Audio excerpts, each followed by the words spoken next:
నమస్కారం దుర్గా కుమార్ గారు. నమస్కారం సుధాకర్ గారు, మన వీక్షకులకు కూడా నమస్కారం. తాజాగా మీ చిరకాల సహచరుడు సజ్జల రామకృష్ణారెడ్డి మొహంలో అయితే ఇది మొత్తానికి మార్పు కనపడుతుంది. తాజాగా నిన్న కూడా మాట్లాడుతూ అంటే పరీక్ష రాసిన ప్రతి పిల్లోడు పాస్ అవుతాడని ఎలా అనుకుంటాడో అలాగే మేము గెలుస్తాం అనుకుంటున్నాం, అందులో తప్పే ఉంది. కానీ మీరు కంగారు పడి బెట్టింగ్లు కట్టేసి లేకపోతే అడావిడి చేసి మీరు ఇబ్బంది పడొద్దని చెప్పి ఆయన మాట్లాడటం జరిగింది. సో ఈయన మాటలను బట్టి ఎలా అర్థం చేసుకోవచ్చు అంటారు? ఎందుకంటే నిన్నటి వరకు వైజాగ్ ఫుల్ అయిపోయింది, హోటల్స్ అయిపోయినాయి, బస్ టికెట్లు అయిపోయినాయి, జగన్మోహన్ రెడ్డి ప్రమాణ స్వీకారమే ఆలస్యం అని చెప్పి రకరకాల మాటలు మాట్లాడి ఇప్పుడు సజ్జల రామకృష్ణారెడ్డి వెనకమాల కూడా ఎవరు లేకుండా ఒంటరిగా బయటకు వచ్చి మాట్లాడాడు. సో ఎలా అర్థం చేసుకోవచ్చు అంటారు ఆయన మాటల్ని? ఆయన వెనకాల ఎవరు లేకుండా ఎందుకున్నారండి? అనామకులు ముగ్గురు ఉన్నారు. ఆ గతంలో అధికారంలో ఉన్నట్టు మాత్రం దర్పంగా ఆయన ఒక్కడే కూర్చుని అధికార హోదాలో అధికార మతంతో అధికార అహంకారంతో మాట్లాడేవాడు. ఏ మాటలైనా మాట్లాడాడు, ఏ వ్యవస్థనైనా ప్రశ్నించాడు, ఏ రాజ్యాంగ వ్యవస్థను కూడా ప్రశ్నించాడు. అంటే ఆయన చీఫ్ జస్టిస్నే ప్రశ్నించాడు. అదే అన్న, చీఫ్ జస్టిస్ అయినా ప్రశ్నిస్తాడు, ప్రెసిడెంట్ ఆఫ్ ఇండియా అని కూడా ప్రశ్నిస్తాడు. ఎందుకంటే ఆయన హోదా అలాంటిది. ఆయన సలహాదారుగా ఉన్నాడు కాబట్టి జగన్మోహన్ రెడ్డి గారు లాంటి ఒక అత్యున్నత వ్యక్తికి ఆయన శాసించగలను ఈ ప్రపంచాన్నే అనుకున్నాడు. ఆయన ఆంధ్రప్రదేశ్కి పరిమితం వల్ల ఆయన అట్లాంటి ఆ పదవికి అంత పవర్ ఉందనుకున్నాడు. ఆయన వ్యవహరించాడు, దాన్ని ఎవరు ప్రశ్నించలేదు కూడా, ఏ వ్యవస్థ కూడా ప్రశ్నించలా. ఇప్పుడు కూడా ఇంకా అది అనుకున్నాడు, కానీ ఇప్పుడు తెలిసి వచ్చింది ఆయనకి నిజం. ఎంత రాక తెలిసిందంటే మొత్తం గాలి తీసిన ట్యూబ్లాగా అయిపోయింది. మీరు అన్నట్టు నాకు 1979 నుంచి ఈనాడులో మేము సహచరులమే. ఒకేసారి రిటర్న్ టెస్టులు రాసి ఇంటర్వ్యూలు అయ్యి ట్రైనింగ్ అంతా ఒకసారి అయ్యాం. ఆ తర్వాత ఉదయంలో కూడా కలిసి పనిచేసాము. ఆయన ముఖం ఎప్పుడు ఇలా చూడలేను నేను.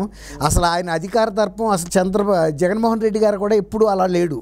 అంత వెలిగించిన ఆయన నిన్న ఎవడో అనామకుల్ని పక్కన పెట్టుకుని ముఖం వెలవెలబోతుంది. అసలు ఆయనలో ఆందోళన కనపడుతుంది. నేనేమైపోతాను ఇప్పుడు, రేపు నేను మాట్లాడిన అన్నింటినీ ఎలాంటి పరిస్థితి నాకు తీసుకొస్తాయి. అందులో వాళ్ళ అబ్బాయి కూడా దిగాడు గోదాలోకి. ఇద్దరు దిగారు ఫుల్గా, అంటే గోషీలు పెట్టుకుని ఫుల్గా దిగుతారంటారు చూసారా, గోదాలోకి చేపలు పట్టడానికి గోదాలో దిగారు. ఇప్పుడు తెలుస్తుంది ఆ బాధ ఏంటనేది. ఎవరిని ఏ మాట అయినా మాట్లాడొచ్చు అనేది అధికారం శాశ్వతం కాదు సుధాకర్ గారు. అధికారంలో ఉన్నప్పుడు ఇంకా జాగ్రత్తగా వ్యవహరించాలి. ప్రతి 5 సంవత్సరాలకి మనం అసలు ఆయనకి ఒకసారి ఇవ్వటమే ఎక్కువ. ఏదో తవ్వి తలకెత్తుతాడని ఇచ్చారు, కానీ ఆయన చేసింది మొదటి నుంచి ప్రజా వ్యతిరేకం అనేది పక్కనున్న సజ్జల రామకృష్ణారెడ్డి గారు తెలదండి. అన్ని ప్రజా వ్యతిరేక నిర్ణయాలు తీసుకుని ఎన్నుకున్న ప్రజల్నే వేధించి తర్వాత వాళ్ళ మీద దాన్ని ఏమంటారు, గుర్రాలను తోలారు. వాళ్ళని అనేక రకాల అకృత్యాలకు గురి చేశారు, పోలీసులతో దాష్టికాలు చేయించారు. అలాంటప్పుడు వాళ్ళు ఎలా గెలవగలుగుతారు అనుకుంటారండి? ఎవరు ఎన్నుకున్న ప్రజల మీద నువ్వు దాష్టికం దౌర్జన్యం చేసి నువ్వు ఎట్ట గెలవగలుగుతారనుకున్నారు? వాళ్ళు కాదా ఓట్లేసేది? ఇప్పుడు వాళ్ళకి అర్థమైంది. ముందు కూడా చాలా పెద్ద పెద్ద మాటలు మాట్లాడారు. దేశం నివ్వెరపోయే ఫలితం వస్తుందని చెప్పాడు జగన్మోహన్ రెడ్డి గారు. దేశం నివ్వెరపోద్ది ఎప్పుడు? నీకు 15 సీట్లు 10 సీట్లు వస్తే కూడా నివ్వెరపోద్ది. ఎందుకంటే 151 సీట్లు ఇచ్చిన వాళ్ళు ఈసారి నిన్ను తోక కోసి కారం అంటించారంటే దేశం నివ్వెరపోద్ది.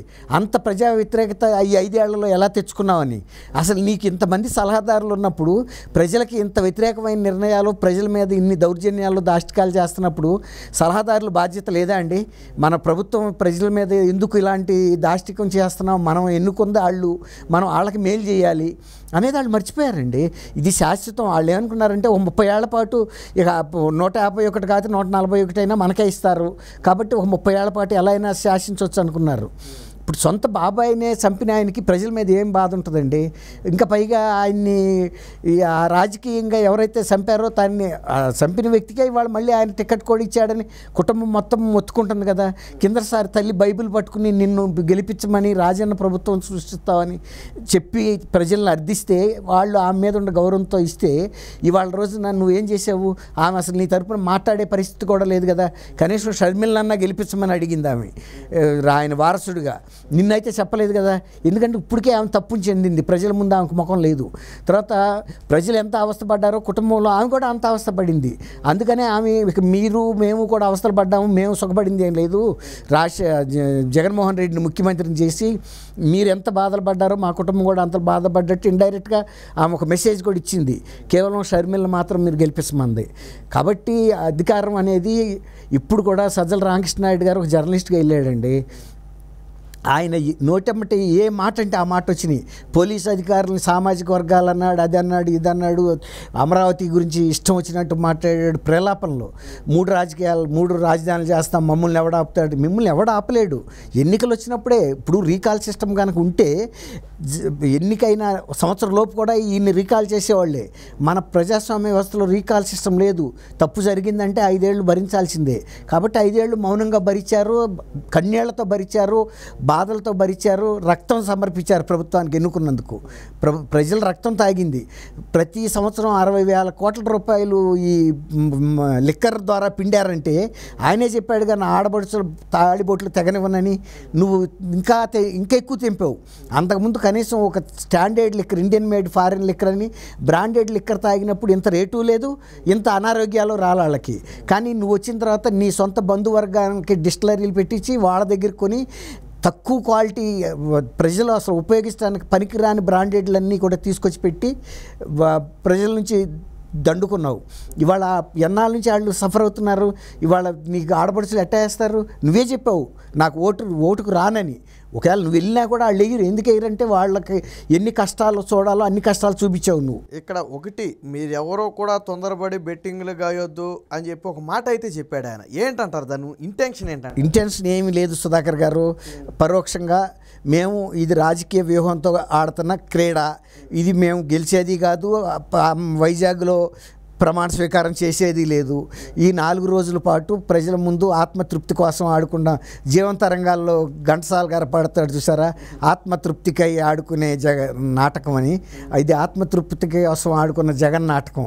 ఒకవేళ కనుక కొంతమంది అమాయకులు, మా పెద్ద ఆయన సజ్జల రామకృష్ణ చెప్పాడు 9 హోటళ్ళు నిండిపోయినాయి, ఫ్లైట్లు టికెట్లు పెరిగిపోయినాయి, జనం ఇప్పటికే వచ్చి అక్కడ సాపల పరుచు కూర్చున్నారు, ఈయన ప్రమాణ స్వీకారానికని బెట్లింగ్లు కాస్తారు. ఇంకోటి ఏంటంటే సట్టా మార్కెట్లో తెలుగుదేశం గెలుస్తుందని కాసేవాళ్ళు ఉన్నారు కానీ వైఎస్ఆర్సీపీ గెలుస్తుందని కాయటానికి ఎవరు సిద్ధంగా లేరు అంటున్నారు.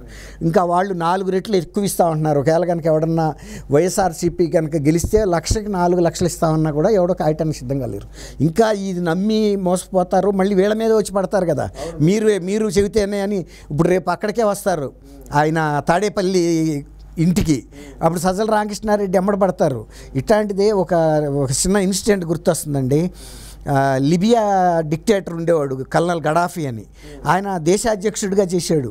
మన దేశం కూడా వచ్చాడు, రాచమర్యాదలు అందుకున్నాడు. ఆయన పెద్ద ప్యాలెస్, బంగారు తాపడాలు వేసిన ఫర్నిచర్లు అన్నీ అనిపించాడు. కానీ ప్రజల మీద ఇలాగే దాష్టికాలు చేస్తే ప్రజలు మొత్తం వ్యతిరేకంగా ఎమ్మడబడితే ఆయన సైన్యం ఏం చేయలేకపోయింది, ఆయన బాడీ గార్డులు ఏం చేయలేకపోయారు. పారిపోయి ఎక్కడో ఒక డ్రైనేజ్ పైప్లో దూరితే కాళ్ళు పట్టుకుని బయటికి లాగి చేతులతో కొడుతుంటే రక్తం గారితే ఒకసారి చేసి తుడుచుకుని చూసుకుంటాడండి. ఎంత బాధ అనిపిస్తుంది అంటే, ఒకప్పుడు దేశాధ్యక్షుడిగా ఒంటి మీద బట్టలు కూడా లేవు, కొట్టి చంపేసిన తర్వాత అన్ని జీపుల మీద కారుల మీద వేసి కోడి పిల్లలాగా ఆడుకున్నారు. ప్రజలని కనుక వేధిస్తే ఎంత నియంత అవనివ్వండి, ఎంత ధనవంతుడు అవనివ్వండి, ప్రజల దీని ముందు ప్రజల యొక్క ఆగ్రహం ముందు ఎవడు ఆగలేడు. అది వాళ్ళు తెలుసుకునేటప్పుడు ఇప్పుడు పట్టింది ఆయనకి. ఆ గతంలో ఉన్న కైపు కళ్ళల్లో ఏమీ కనపడతలా, జీరోకి వచ్చేసింది, దైన్యంలోకి వచ్చింది. ధైర్యం పోయి దైన్యంలో పడ్డాడు. నా భవిష్యత్తు ఏంటని ఎప్పుడైనా జాగ్రత్తగా ఉండాలండి. అంతేగాని చంద్రబాబు గారిని నువ్వు అనగలిగినాడివా, లేకపోతే మోడీ గారిని అనగలిగినాడివా, నువ్వు ఎవరిని విమర్శించకుండా ఊరుకున్నావు. రేపు జనమే నీకు చెప్తారు ఏం తీర్పు చెప్పాలో. సిద్ధంగా ఉండాలి ఇప్పుడు 4వ తారీఖున.